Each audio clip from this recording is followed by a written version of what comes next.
என் ஆத்தாவோட திருவிழா. அரணாரி சிரசினிலே அமர்ந்தவளே கங்கை அம்மா, அகிலமே ஆள வந்தாய் அம்மா தாயே கங்கை அம்மா,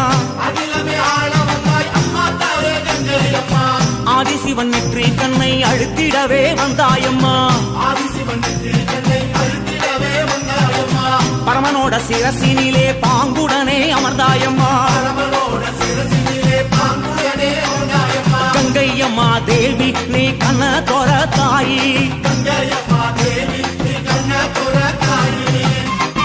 ஏழு கடல் சீமையெல்லாம் சூழ வந்தாய் கங்கையம்மா,